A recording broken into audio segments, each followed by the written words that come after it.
Good morning.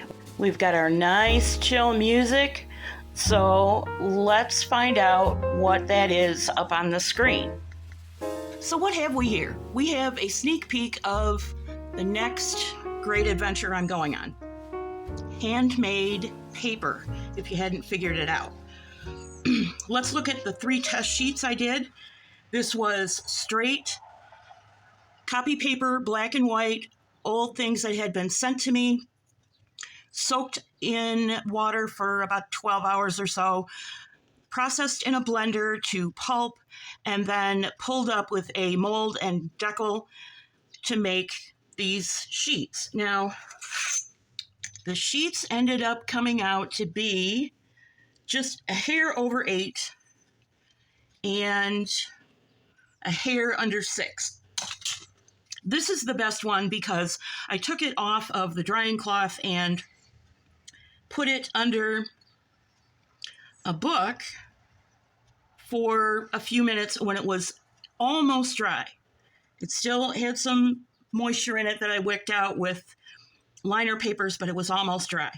And if you can see this, the wrinkles are from the drying cloth it was sitting on originally. You can see it's got a naturally deckled edge on 4 sides, and it's not very thick, really, which is what I was going for. So we're going to set this one aside because I need to actually press all of these in a book. Here's the next one. And just let me say, I did not get these 3 sheets on the first try. It takes a little bit of practice to be able to pull up a sheet that is not lumpy or too thick or too thin. My first couple of sheets were way too thin because I didn't have enough pulp in my water bath. So this one, again, naturally deckled edge, and I can pull some of this off very easily if I choose to. Still some wrinkles and some orange peel effect. I hope you can see that. And both sides are equally textured. My ultimate goal is to have at least one smooth side, so I'll be making some adjustments to achieve that. And then the last one, this is what happens if your drying cloth is not hanging straight up and down. You'll get a curled edge, and you can fix that, I think. We're going to find out if you can fix it. I can see right here a piece of paper hanging off that was not processed in the blender. And had I used any colored paper, you would see speckles of color in this print. But I added, since it was black and white, I wanted to get the paper to be as close to white as possible. So I added hydrogen peroxide as a bleaching agent. How much you need to add to your pulp mix, I can't answer because I'm still trying to figure that out. But it did lighten the paper a little bit, so it's not sort of dull gray, and it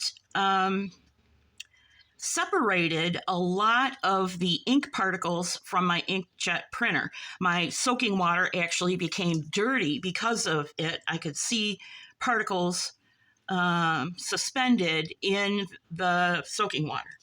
So this one, wasn't as good of a mold as the other 2, and this is the one I'm probably going to just do a quick test on, because writing paper, the first question you want to ask is, can you write on it?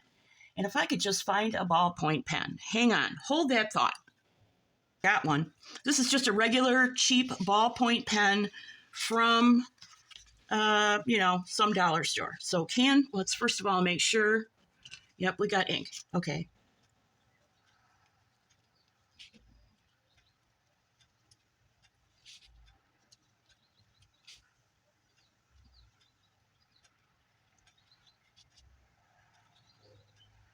All right. Other than the orange peel effect from uneven paper, it works. And the tutorials that I've looked at say that you should be able to write with a ballpoint pen, no problem. Let's try a gel pen and see what happens.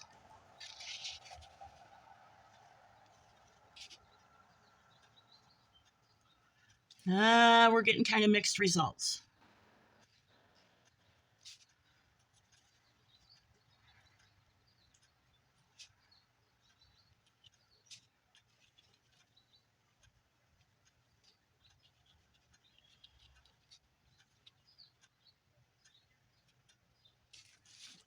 You're going to have to go over with the gel pen possibly more than once. Now, that could be just my gel pens.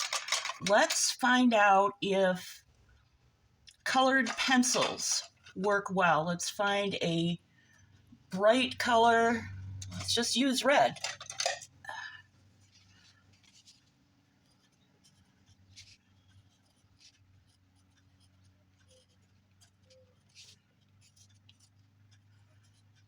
Not so much. This is a cheaper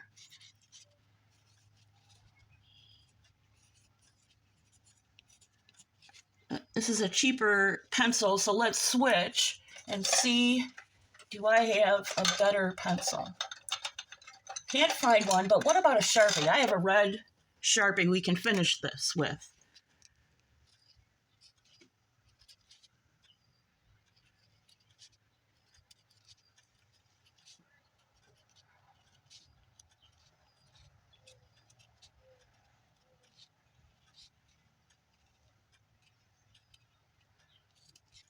Not terrible. And let's see if it's bleeding. On this paper, it's not, but this is a fine point Sharpie. Let's see if a thicker point Sharpie will bleed. And I'm going to be a little bit heavy-handed with this thicker point Sharpie if I can just lay my fingers on it. All right, let's find a different one. Here's a bright green one. Let's try this.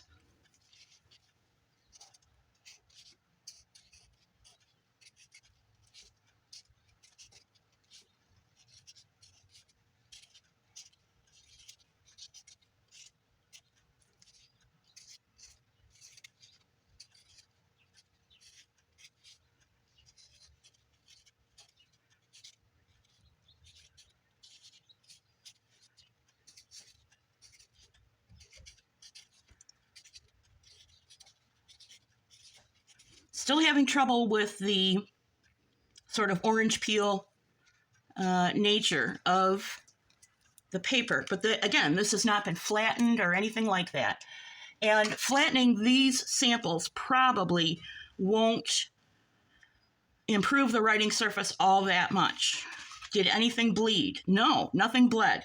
Now, I have to tell you that what I used was just water, paper, and a little bit of hydrogen peroxide. And while I'm talking, let's do the next test, which is will it fold without breaking?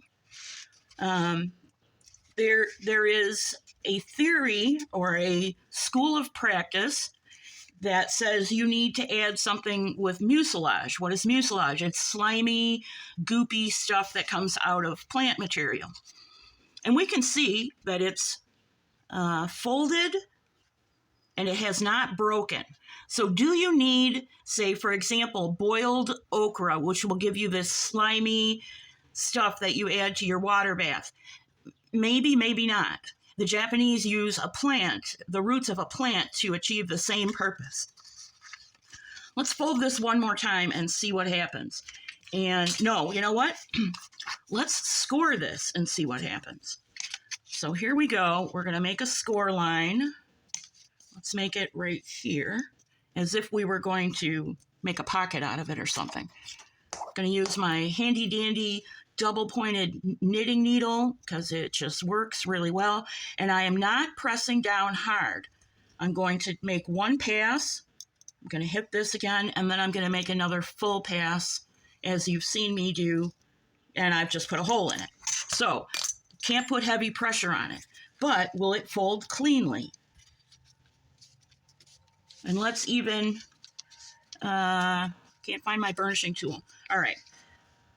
It did fold cleanly, so you can score it. Let's burnish it and see what happens. So I'm going to avoid this hole, and I'm just going to burnish the edge here doing it by feel, not by sight, because I can tell right where I am on the paper. All right. Pretty nice fold, if I do say so myself. Here's a side-by-side comparison. You can see on the left that our different tests had differing results. I was very happy to see that a Sharpie would work on this without bleeding through. On the left is just the backside showing that it's not bleeding through. If this was interesting to you, I'm very glad of it, and if you would like more videos on handmade paper making, especially if you're a junk journaler and, like me, are a little frustrated with the industry and want to go back to what junk journaling was, junk, by all means, drop me a comment. I'd be happy to do some more demonstrations, keeping in mind I am a novice just like you, just like most of the hobbies that we have pursued on this channel. God bless you. See you real soon.